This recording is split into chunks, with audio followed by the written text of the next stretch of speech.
Hey guys, Brian with Got Fishing, and welcome to our fifth episode of our podcast here. I'm really excited about this one. I know I'm excited about all of them, but I'm excited about this one because I got my good friend Chad Whiteside, who is the owner and operator of Sandspit Adventures up in Canada. Probably one of our more popular trips. I don't know how many people we've sent up there, but we've sent up a pile of them. Chad's trip is salmon and halibut, and he just puts on a really amazing adventure for people. And thanks for being on the podcast, Chad. Really appreciate it. Brian, thanks for having me. And hey, thanks for all the good work over the years. You know, we've been doing this since 2017, you and I, so it's not like it's new to us.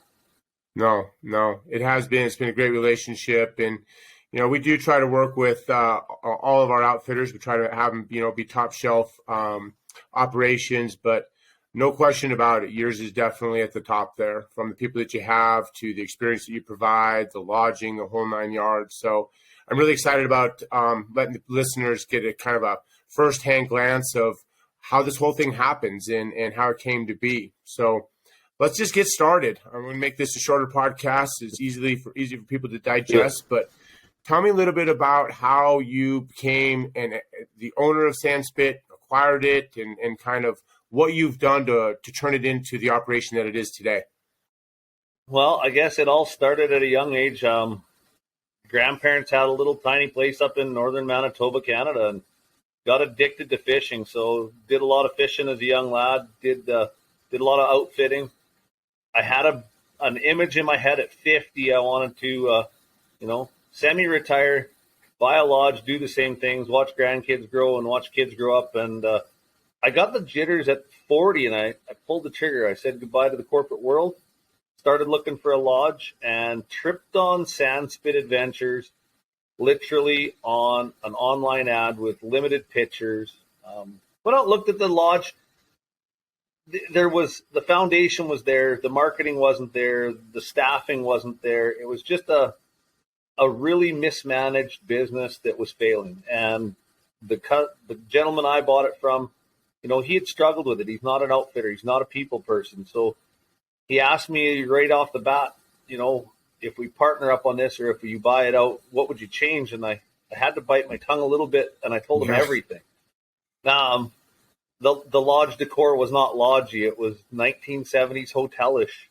The boats, there was some work needed to be done to them. They were a great fleet of newer boats, just nothing was fine-tuned on them. So we just started chipping away. We started with the basics. Let's make the lodge comfortable. Let's make the rooms comfortable. Let's put everything in. You know what? I can control the lodging. I can control the meals. I can control the staff. I can't control the fishing. If You've got those three things nailed down, it makes it easier as an operator to have people happy at the end of a trip. The fishing, if it's a rough weather day, not that the fishing's ever bad where we are.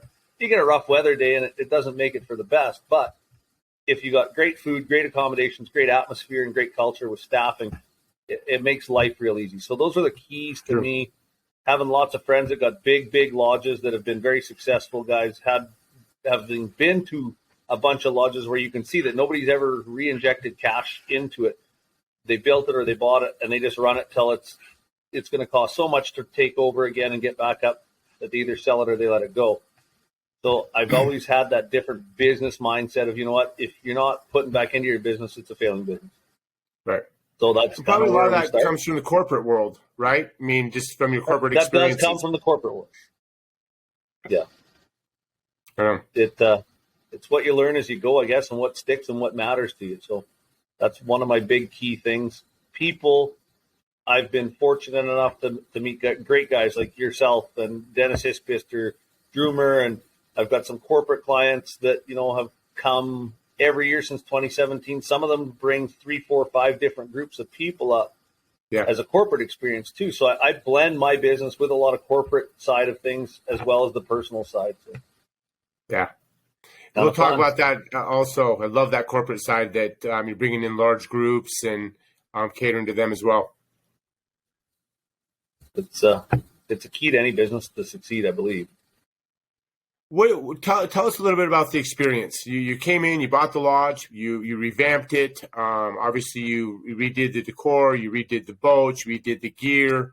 and now you're open for operation. Tell us a little bit about the core of what makes Sandspit the adventure that it is. What are we doing when we get there? So Sandspit, the great part about it, and it's the key attractor to a lot of people, is there's a commercial flight into Sandspit 10 minutes from the lodge every single day. So it's not a hard lodge to get to. You get on an airplane in Vancouver, you fly up to us, we come pick you up in a shuttle bus. You land at the lodge, we do orientation, get you settled into your rooms, size you for all your gear. We run top-of-the-line Grunden and rain gear. We're running Adamson reels, Islander reels. We're running top, mooching rods, reels. We're running top-of-the-line Norfin, Marquesas for all our halibut bottom fish and, good gear. So we get everybody set up with that, introduce you, and picking people out to the right guide. I've got 6 guides. You got to match the guide to the person. You can't just throw anybody in with anybody. So I try and read everybody during orientation and figure it out who's going to fit best with who. As time goes on, those clients that return, they always want to go back to the guy I've set them with 99% of the time. So that's a big part of it. So day one, now you sit at the lodge, you get in later in the afternoon, you get ready, get down to the boats, you do a boat orientation, go through safety gear, how to, operate the boat in case of an emergency, show them where all the gear is, how it's used, introduce them to the guides. Come back up, we have a great dinner. First thing in the morning, usually before the sun's up, we're getting breakfast in you. Sit down breakfast 90% of the time. There's mornings we got to leave early to beat a tide. It's a bag breakfast, bacon and egg or sandwich, out the door, big thermos of coffee, and away we go. You sit down, you have your breakfast, you go to the rain gear room, you get rolling down to the boats. You got a 40-minute run out to the salmon grounds. It's all protected water between 2 main islands, so it's actually tide reliant. So we've got to pick that tide to go. Typically, it's a 7 o'clock, 6:30, 7 o'clock off the dock every morning. Get out, and we're fishing a solid 10, 12, 14. I got some guides that'll push 16 hours if it's fun fishing, and you know what? We're catching a lot of Chinook salmon, and I'm sure you can attest it for the clients that have been with me that you've talked to. Lots and lots of 18, 20-pounders, and we're letting those go, letting those fish go back and grow. Big breeders, we're letting a lot of big breeders back. This year we had a 60-pounder at the lodge, and it was an amazing fish. 47 inches long, 36 round. That's a Chinook. Yeah, it's a big fish. 3 feet round. Yeah, 3 feet round. A great fish, big halibut yearly. We're catching 20 over 100 pounds every year, 30 over 100 pounds. The great thing about BC fisheries is they've done a great job of managing halibut. So, there's a slot size. You can keep 2 under 36 inches or 1 over 36 up to 52. That lets them big breeders go. So, we're seeing bigger and bigger halibut as time comes, and it's great. There's lots of halibut, lots of lingcod where we are. And I love that fishery. Not a lot of lodges you'll go get halibut, lingcod, and salmon and limit out in a day. No, you are that lodge. You are that lodge. And that's one of the things that, people we've sent up your way that have fished in Alaska and fished these other places, they're amazed. If you're getting into halibut over in Alaska, sometimes the salmon isn't as good and vice versa. Plus, you have all the restrictions and limitations on the halibut over in Alaska now that coming over to your side of things, people are really, really surprised at how healthy that fishery is and how much fish you come home with and the diverse amount of fish you come home with on a single day of fishing. Yeah, it's its own little ecosystem over there. It's the greatest part about it is it's so far away from the mainland. On a busy day, I've been to Alaska. I've been to the northwest coast of Canada, Prince Rupert. You'll see 100 boats out there. On a busy day, we're going to see 20 boats maximum. So you've got this amazing fishery right off the continental shelf. You get all these feeder fish coming up from the shelf, in chasing bait fish, back out. We're fishing halibut 3 miles from the main island. There's none of this 40-mile run, 50-mile run to go get into a halibut ground. Lingcod are everywhere on every pinnacle. There's 40 subspecies of rockfish. There's Chinook salmon, coho salmon. So for the American side, we got kings and silvers. We got pinks and chums, dogfish. The pink run is nice for us because we're so far off. The pinks like that shallower water. We don't get into a lot of pinks typically. Every 4 years, we'll get a good solid week of where we're catching some pinks. But it's all kings and silvers. Wow. Well, And that's and everybody comes home, I mean, with 50 to 60, sometimes 70 pounds of fresh organic fish every time they come. filleted, backpacked, yeah. So it's nice. We have our own processing plant, and that was part of the business that I really developed hard so that, you know what, we weren't outsourcing it. Guys weren't taking whole fish home. Right. We've got the proper licensing. We've got a proper fish plant, equipped it, tooled it. You're going home with quality fish. And nicely vacuum packed in a nice box. I mean, it's nice and tight, and I think people really, really appreciate that. Yeah, no, every package is labeled, you know, the date it was caught, the species of fish it was, everything's there. And it's just an added bonus. Real quick, I want to get Value back added to bonus. while we're fishing. You mentioned mooching reels. I think a lot of people hear that. Tell us a little bit about the mooching reels and that style of fishing. So for those of you guys that have all salmon fished, a lot of guys run a level line reel on a 10-foot 6 rod. We're running a mooching reel is a gigantic fly rod. Fly reel. It's your 10-12 size fly rod and reel. You're running a mooching reel, a 10-foot 6 mooching rod with these Admondsons and Islanders that we're running on all our vessels. You've got a gigantic fly reel. You get a better quality of fight with a fish. You get to have that fly fishing experience, and yet we are mooching and trolling at the same time. So you're trolling with a mooching reel and rod, you know, that 2 mile an hour to 3 mile an hour range, and it's aggressive. Our average day, you're gonna hook 20 silvers and 20 kings a day. It's a lot of fun. I explain to people, and they say, "Well, so what's this mooching fishing that we're going to be doing?" And I'm like, "You're fishing with a giant fly rod, you know, with exactly what I tell oversized reel, and that when that salmon hits, that's where the fun starts, and that's what makes it so much more fun than some of your standard conventional rods that people are used to fishing salmon with. This really gets you into the fight. It's aggressive, right? You're running 300 yards of line out sometimes on your rod. The bigger fish, that 30-pounder will take you 200 yards out sometimes, you know, and come out of the water, breach the water 4 or 5 times. They're an amazing fish, and that big long rod gives you that nice whip to control that fish. We're running artificial.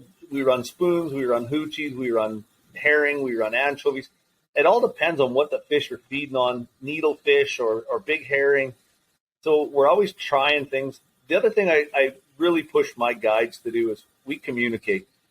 If everybody's been to a lodge where, you know, each guide is fishing for his boat and his boat alone. Our lodge policy is if you're in the fish and somebody else isn't, you better be on the radio telling them, come over, talk it over with them, get on there, tell them what we're doing. Tell them how you're successful or they're successful and work together. It's not about the guides, it's about the clients. So I push my staff real hard on that. Well, and we get nothing but 5-star reviews, obviously not only on the lodge, but your guides, the personalities.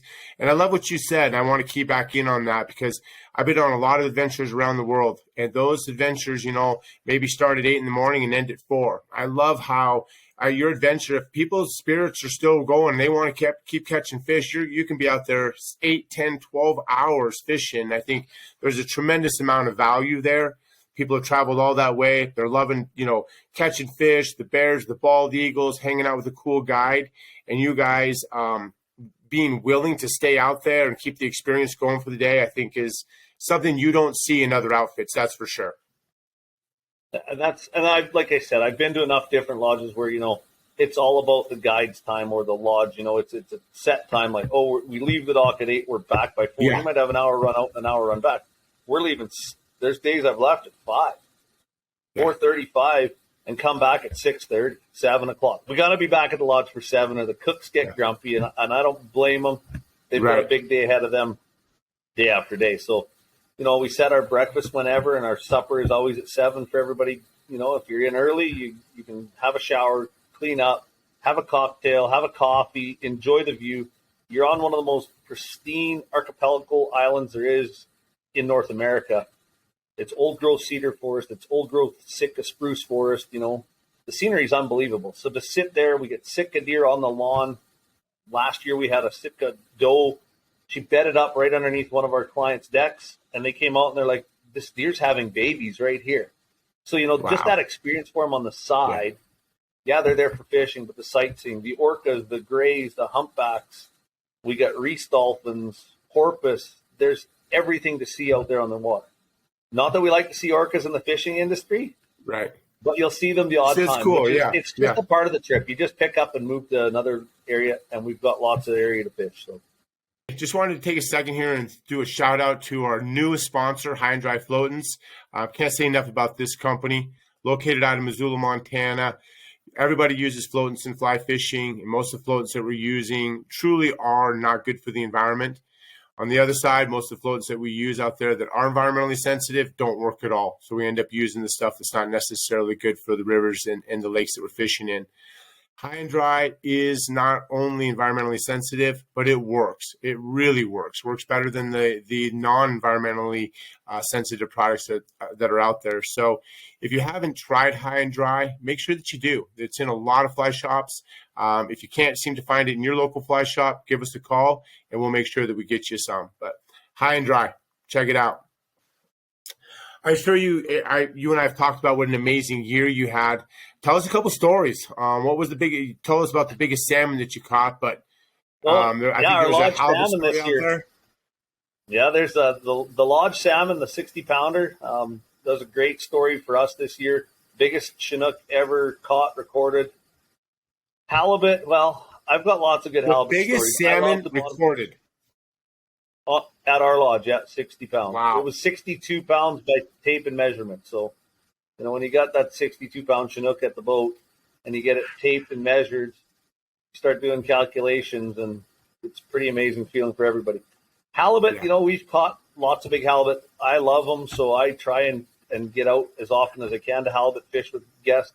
This year, I was fortunate enough. I took a husband and a wife and their 2 kids, corporate people, brought them out and had a great day. He was the one that caught the 63-pounder with another guide the one day. That guide I knew didn't like halibut fishing. We swapped out boats.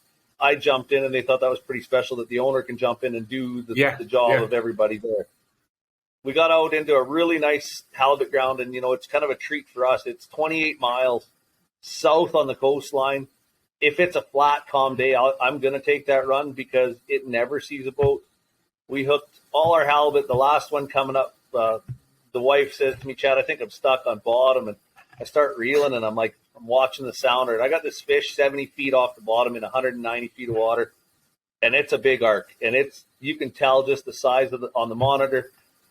The Lowrance is great. It shows lots of detail. I get it up, and it starts to pull. And I said, no, it's a fish. You got to take over. She takes about 3 minutes of it. She says, Chad, I can't bring this in. Her husband, on the other hand, is on a fish on the other side, and the boys are exhausted because they've been bringing up lingcod and halibut continually for the last 40 minutes. They're like, Chad, give her. I'm reeling it up, and I hear, and I've got it in a rod holder, in the Scotty rod holder, and I hear a crack. So I thinking it's the rod holder, it's going to break. I take the rod out. I crank it down a couple times. I'm giving it a couple pulls, and it takes a run. And I'm watching this arc go to the bottom, and the rod snaps right in front of the handle on the gusset. Bing. I've got a handle and line going down. It got to the bottom. I'm like, there's no way I'm bringing this fish up. And lining it. I cut the line. I cut that line. I was not cutting my hands to hell. She asked me, she says, Chad, how big is that fish? And I said, I've brought up 300-pound big halibut before. I said, that's way bigger than anything I've ever hooked onto. Talking with a commercial guy at the end of the summer, he said, Chad, we don't fish there anymore because the halibut are too big. So we brought some 500-pounders off the bottom. So you go, it could have been. It's the fish story. And she tells everybody, I caught a fish so big it broke a halibut rod. So it's just those stories, right? That go with it. Yeah, it takes a lot to break a halibut rod. So it had to be a big fish. Oh. Yeah, when they're, when they brought 300-pounders up, we run those big ugly stick heavy waters. They're just a great all-round rod. You never break them. Like, that's the second one I've broken since 2017. And the last one we broke, somebody stepped on it. So never have broken one on a fish. And to break it where it broke, it was a good feeling, but a bad feeling. I'd love to have seen it on the top of the water, but hey, that's fishing. Yeah, well, it makes for a great story as well. So, Makes for a great story. real quick, one of the things that we hear all the time, most fishing adventures are 5 to 7 days. Yours is 3 days typically. Sometimes people have booked more, but it's a lot of fishing in 3 days. Tell us why you geared your trip to be this way. So we've done the 3 days, we've done the 4 days, we've done the 5 days. And what we find is, in British Columbia, you're allowed a 2-day possession. So, you're getting your salmon, and we're throwing back a lot of high teenager Chinook, that 10, 12 pound coho. You're throwing them silvers back, them Chinooks back, or them kings back. You're shopping. At the end of 2 days, most guys have one salmon left to catch. They've gone out and they've got their bottom fish. And guys that have done these 3, 4, 5 day trips, they're going, you know what, Chad, we'd never do a 5 day again, or we'd never do a 4 day again. And it was just customer input that made us really think, okay, 3 days is the perfect trip. It's not too much, it's not too little. It's perfect. That last day you go out and you catch and release 30, 40 salmon, and you bring back the one that you're waiting for. You're trying to catch Walter. That's what we say. Let's go catch Walter. Grumpy old man. We all love that. Yeah, so we try and catch Walter, and sometimes you catch him. Well, I agree with that. I think there are people out there that say that again. Sorry, Brian, I cut you off. So we went to that 3 day. We went to that 3 day trip, which it's still, you're landing. Let's just use Monday as the start of a trip. You land on Monday, you fish Tuesday, Wednesday, Thursday, you depart Friday. You're still there for 5 days. You got the night of the first day. You got till noon the next day. It's just a great fitting of trip. And the next guy comes in on Friday afternoon and he fishes, Saturday, Sunday, Monday, and he's out Tuesday. And that's how we roll it. We used to stack them where guys would come in on Monday, fish Tuesday, Wednesday, Thursday. The guys there were Thursday, fish Friday, Saturday, Sunday, so that the guides were never, ever. My guides get burned out. I don't run a bunch of 18-year-old guys. I'm running a bunch of guys my age and older. Experienced, safe, smart, know how to fish. So they need that time too to work on boats and gear and make sure that it's ready for that next trip. So we've switched it out to now. There's no overlapping. It's just, just good, clean. The group you're there with is the group you're there with. The corporate guys really appreciate that because there's nobody else in the lodge other than their corporate group. Most of my corporate guys take the full lodge, 20 guys, 26 guys, and they take the whole lodge. They don't want to be bothered, and it's good for business on their part and mine. So, and your lodge is really set up. Your lodge is set up for those corporate events. I mean, you have the internet, and you've got a meeting space for them, in addition to the activities. Yeah, so we've got a boardroom. We have internet. We have cell phone boosters. We have big, huge dining hall that'll accommodate 50. It's set up for those bigger events. We've got 22 rooms that we utilize for clients.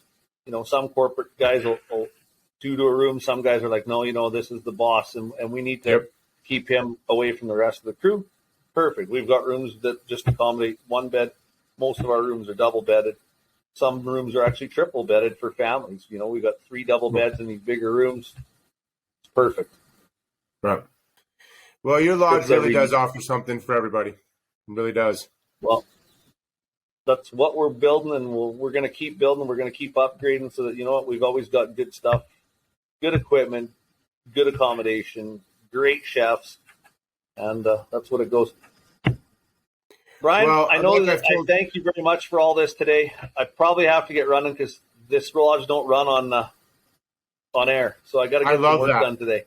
I love that. You guys have a podcast, you can actually keep the lodge running. Well, Chad, thank you. Thank you for taking the time. We like to send a lot of guests up there this year, and I'll be getting up there myself.